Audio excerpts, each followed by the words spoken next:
Hello, welcome to Kenya Fun TV. Ayako Nyandusi, your favorite host. Scorpion Lounge, Ongata Rongai, Chelsea versus Manchester United. We got you covered with the reactions after the game. And I'm with the one and only John from Sierra Leone in Kenya with the reactions from Manchester United. John, give me actually, not even, let me start with that. Let's start with your man of the match. I think my man of the match, I'll give it to Miguel. He was outstanding and he created an impact. He was making a lot of good passes and yeah, by the way, he scored a goal. He scored a very beautiful goal.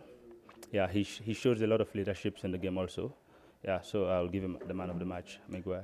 So after you guys were so quick bringing Fernandes in, Bruno, after the signing him in, are you guys that desperate? I understand missing some midfielder, Matic, Pogba. It's shorthand for you guys. Do you think that it's too soon for him to play?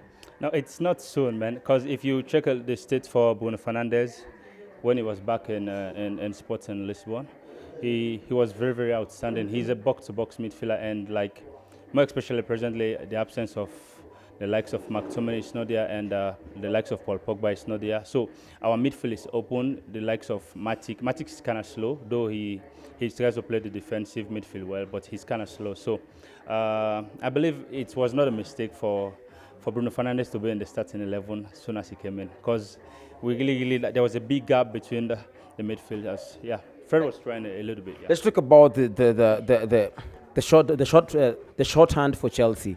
Chelsea fell short after the first half, losing two players, forcing them to make two substitutions by the start of the first half.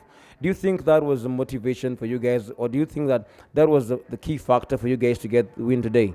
Okay, actually, the likes of Kante being out of Chelsea midfield creates a big gap, first of all, because I see Kante as a running midfielder. He always chases around the ball and he finds the ball each and everywhere, and then he's a good midfielder, though. So when he's been out in that 10 minutes, he just played for 10 minutes, and then he was taken off. So it's left a little gap in the Chelsea midfield. I think that gives us a chance, yeah.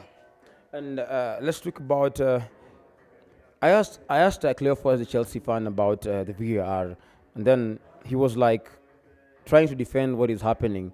So far, issues have been reducing the VAR. Is today's match a clear indication that the VR is working, at least because people have been complaining that the VR came and is spoiling the football? Do you think now it's doing what it's supposed to be, justice?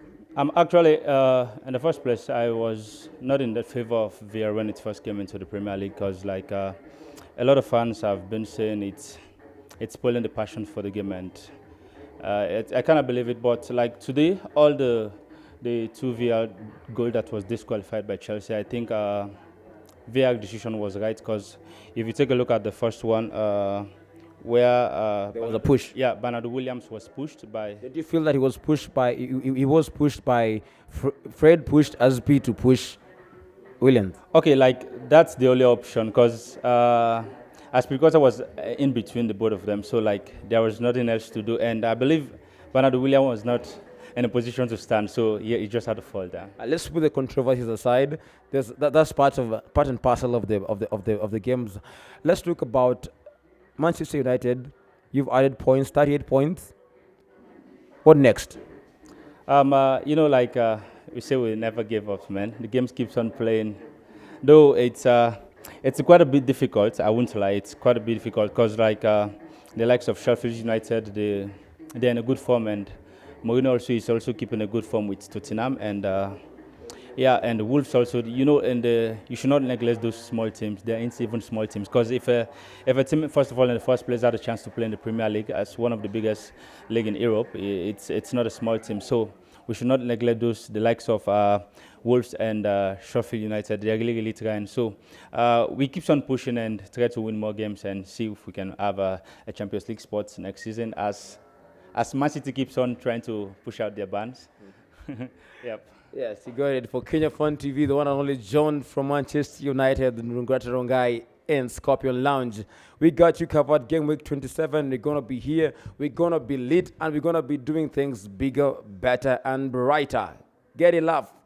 Like, subscribe, comment on our YouTube channel. Peace out.